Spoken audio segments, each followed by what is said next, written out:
The motel lights flickered dimly, and her laughter outside the door cut me like a knife. I stood there holding the wedding ring she had long since stopped wearing. The love I had been living with had fallen to pieces. But in that moment, I realized that my strength was born from that pain. The morning was cold, the kind of gray that seeps into your bones. I wasn't supposed to be at that coffee shop, but a client canceled last minute, leaving me with an empty hour and a restless mind. Julia had mentioned this place before, raving about their almond croissants like they were some kind of revelation.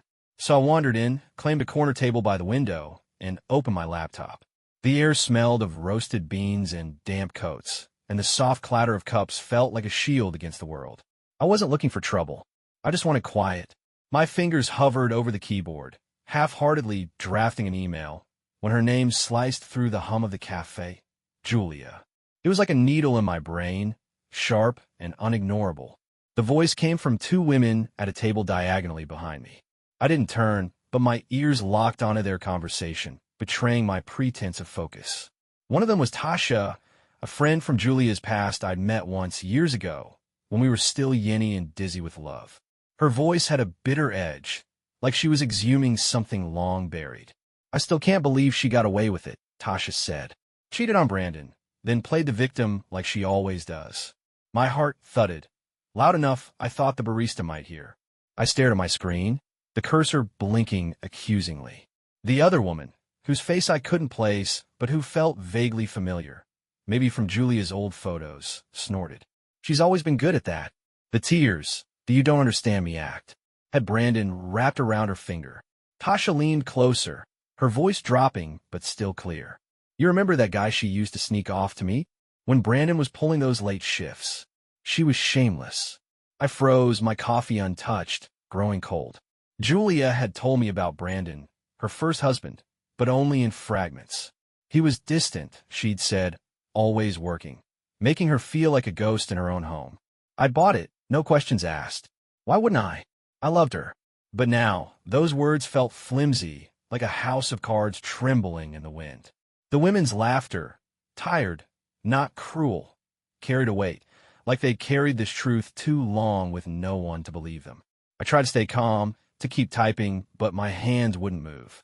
My wedding ring glinted under the cafe's dim lights, a quiet anchor I'd never questioned. Julia had warned me about bitter ex-friends who spun lies to tear her down. "They hate seeing me happy," she'd said, her eyes soft, convincing. I nodded, trusting her because that's what love does. It blinds you. But this wasn't a staged accusation. It was too casual, too unguarded, like a truth everyone knew but never spoke. The cafe felt smaller now, the walls closing in. The rain outside streaked the window, blurring the world beyond.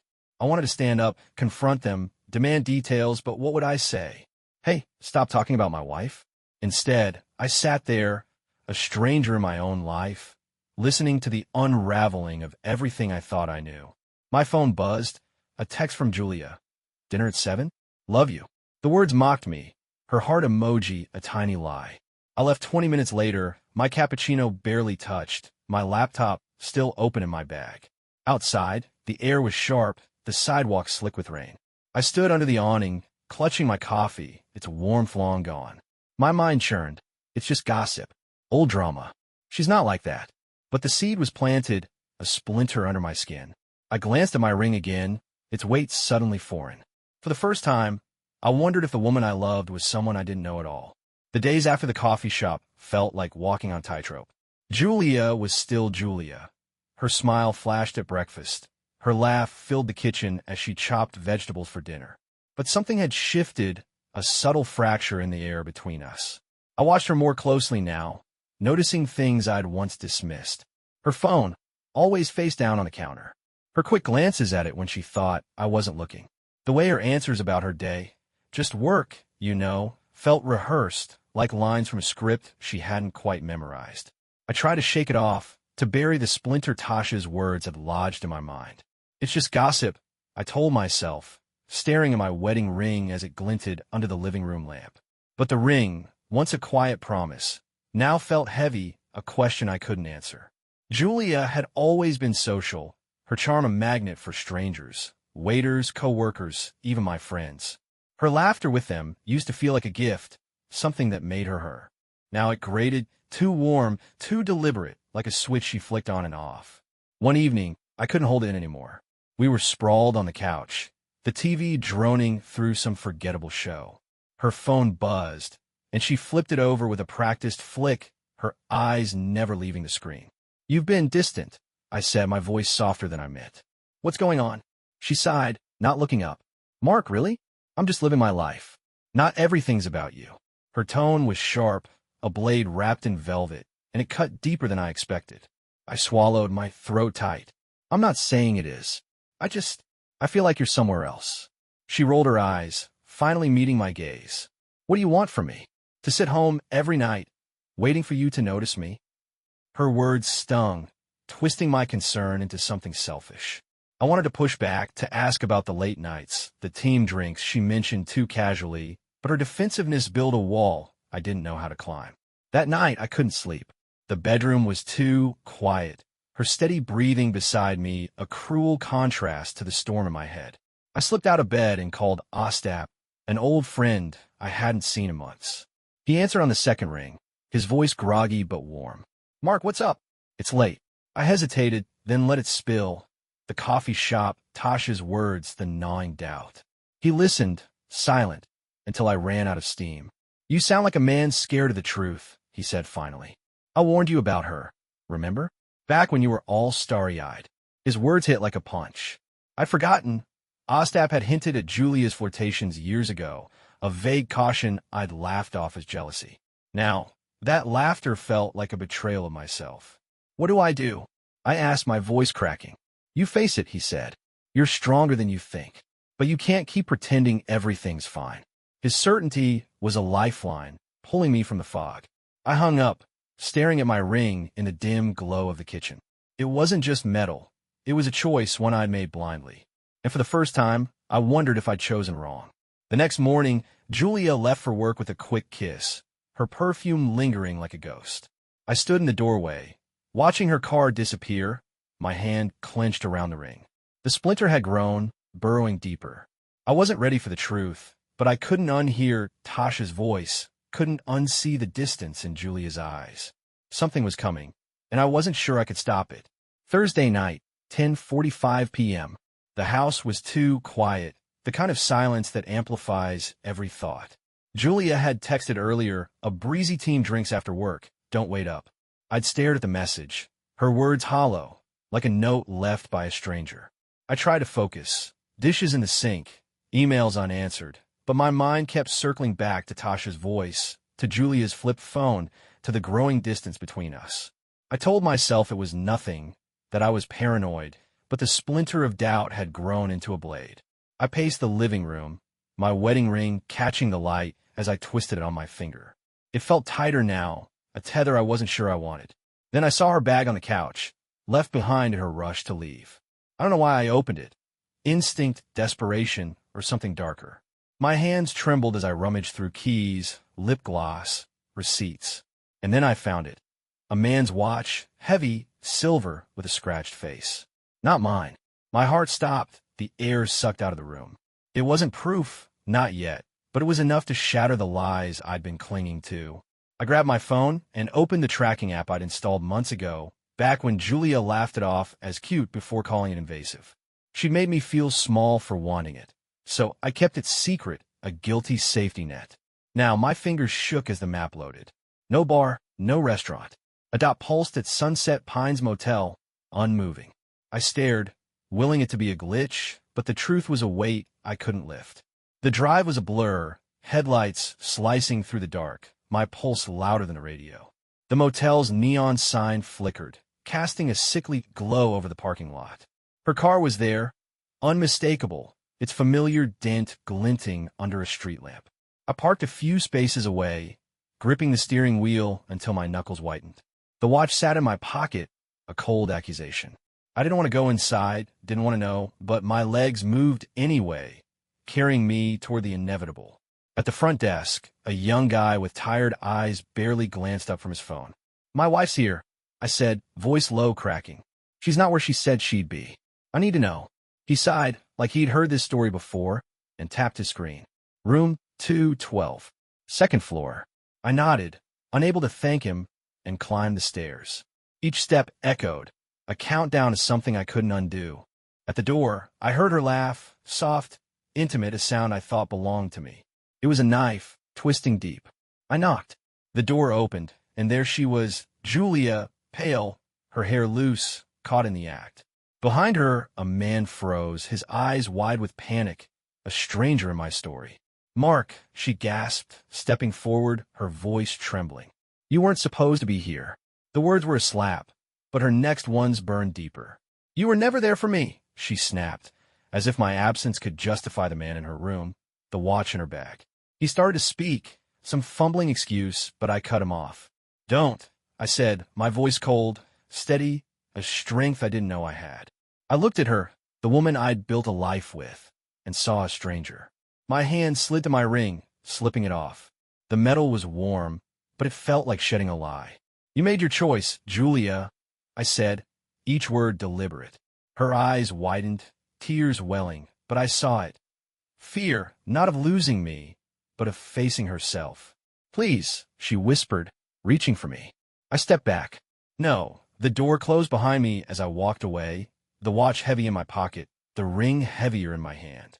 The truth was out, and it was uglier than I'd feared. But in that ugliness, I felt something new, a spark of myself.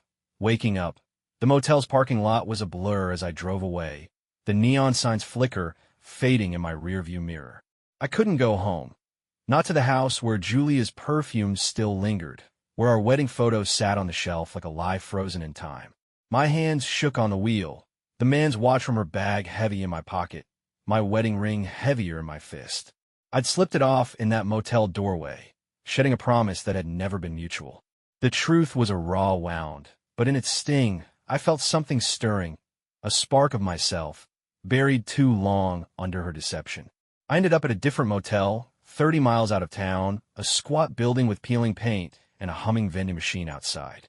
The room smelled of stale air and cheap cleaner, its beige walls closing in like a confession booth. I sat on the edge of the bed, the mattress creaking under my weight, and stared at the ring in my palm. It gleamed faintly under the fluorescent light, a circle of trust I'd worn blindly. I thought of our wedding day, her smile, her vows, the way her hand trembled in mine.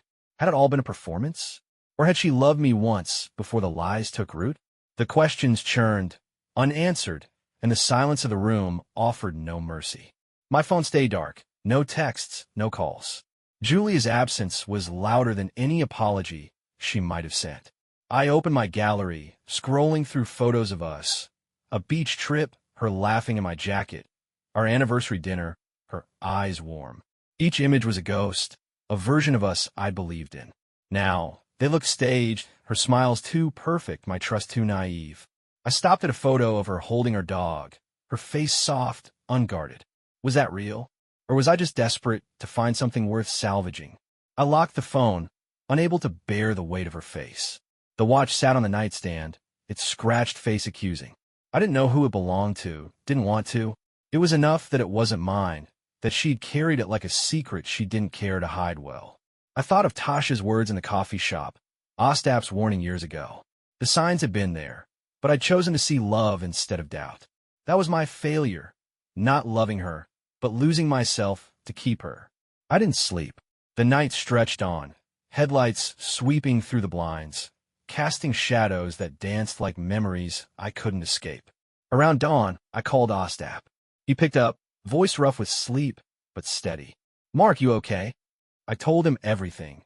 The watch, the motel, her lie, the man who stood behind her like a shadow of my failure. He listened, letting my words spill until I had nothing left. "You didn't deserve this," he said finally.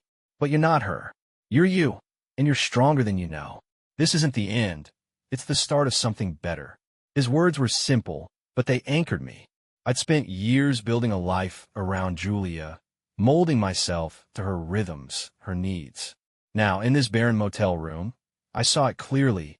I'd been loyal to a mirage. But loyalty to myself, that was something I could reclaim. I looked at the ring again, its shine dulled by the truth. I didn't want to wear it, but I couldn't throw it away. Not yet. It was a reminder, not of love, but of the man I'd been and the man I could become. By morning, the fog in my head had lifted, replaced by a quiet resolve. I didn't know where I was going, but I knew I couldn't stay still. The watch stayed on the nightstand, a relic of her betrayal I didn't need to carry. The ring went into my pocket, a weight I'd deal with later. I stepped outside, the air sharp with the promise of a new day. The road stretched ahead, empty but open, and for the first time in months, I felt like I could breathe. 2 days after the motel, I stood outside our house, the key in my hand feeling like a relic of someone else's life. The air was crisp, the kind of autumn morning that promised clarity if you let it. I hadn't slept much, but the fog of pain had lifted, replaced by a quiet strength I hadn't known I possessed. The man's watch was gone, left behind in that barren motel room, but my wedding ring stayed in my pocket, a weight I wasn't ready to release. Not because I wanted Julia back, but because it marked the end of who I'd been, a man who'd loved blindly at the cost of himself. I didn't know what I'd find inside. Maybe Julia would be gone, her things packed, the house hollowed out. Or maybe she'd be waiting, ready to spin another lie. Ostap's words echoed in my mind. This isn't the end. It's the start of something better. He'd been right. The truth had shattered me, but it also set me free. I turned the key and stepped into the familiar scent of our life. Coffee, her perfume, the faint musk of our dog's bed. It was home, but it wasn't mine anymore. Julia sat at the kitchen table, her eyes red, her hands wrapped around a mug. She looked smaller, as if her own choices had shrunk her. "Mark," she said, her voice trembling, barely above a whisper. "I didn't think you'd come back." I stayed by the door, keeping distance between us. "I'm not staying," I said, my tone steady. "We need to end this." Her face crumpled, tears spilling, but I felt no urge to comfort her. Her pain was real, but it wasn't my burden. "I messed up," she said, her words rushing out. I was scared of getting older, of being invisible. I don't know what I thought. "I want to fix this. We could go to therapy, start over." Her voice broke, and for a moment I saw the woman I'd loved, vulnerable, human. But it wasn't enough. Her confession wasn't about me. It was about her fear, her emptiness. She'd built a life on lies, and I'd been collateral damage. "You didn't just mess up, Julia," I said, my voice calm but firm. "You chose to break us, and I'm choosing to walk away." She flinched, as if the truth was a physical blow. "Please," she whispered, reaching out. I shook my head. "You don't get to ask for me anymore." The words were heavy, but they freed me. I wasn't her savior, her anchor. I was my own. We talked logistics, divorce papers, who'd take the dog, how to split the furniture. It was clinical, like negotiating a business deal, but beneath it, I felt a current of release. She'd keep the house. I didn't want it. The dog would stay with me. He deserved better than her chaos. She nodded through tears, agreeing to everything, her fight drained.